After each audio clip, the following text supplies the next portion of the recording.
గ్రామీణ ప్రాంతాల్లో క్రికెట్ అభివృద్ధి, మౌలిక సదుపాయాల అంశంపై రౌండ్ టేబుల్ సమావేశాన్ని నిర్వహించింది తెలంగాణ డిస్ట్రిక్ట్ క్రికెట్ అసోసియేషన్. ఈ సమావేశంలో శాట్స్ చైర్మన్ శివసేనారెడ్డి, మాజీ క్రికెటర్స్, వివిధ జిల్లాల ప్రతినిధులు, ఫిజికల్ ఎడ్యుకేషన్ టీచర్లు తదితరులు పాల్గొన్నారు. హైదరాబాద్, రంగారెడ్డి లాగానే వివిధ జిల్లాల్లో క్రికెట్ గ్రౌండ్స్, ఎక్సలెన్సీ అకాడమీలను స్థాపించి ప్లేయర్లకు సరైన శిక్షణ అందించాల్సిన అవసరం ఉందన్నారు. చాలా మంది ప్రతిభ ఉన్న క్రికెటర్లకు రాష్ట్ర జట్టులో చోటు లభించట్లేదని, హెచ్సీఏలోని కొంతమంది నిర్లక్ష్యం వల్ల గ్రామీణ స్థాయి ప్లేయర్లకు సరైన అవకాశాలు లభించట్లేదన్నారు. గత 10 ఏళ్లలో క్రీడల మీద ఉన్న ప్రాధాన్యతతో పాటు ఉన్నది మొత్తం తీసుకుపోయి ఈరోజు ఎక్కడక్కడ గ్రౌండ్లన్నీ పడావు చేసే పరిస్థితులు కనబడుతుంది. కానీ వాటన్నింటినీ ఈరోజు పునరుద్ధరించే పరిస్థితిలో శాట్స్ సిద్ధంగా ఉంది.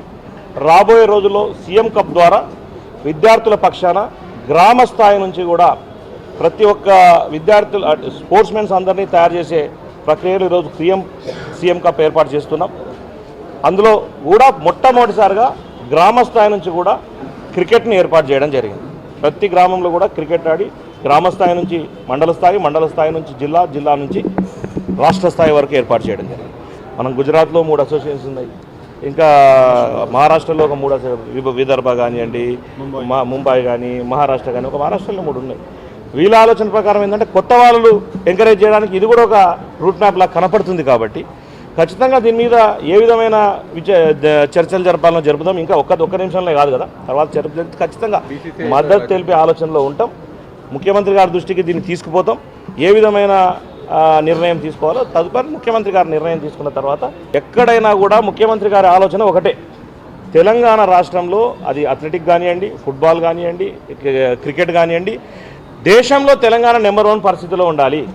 అమెరికాలో వరల్డ్ కప్ జరిగితే 8 మంది ఇండియన్ ప్లేయర్స్ అమెరికా టీంలో ఆడారు.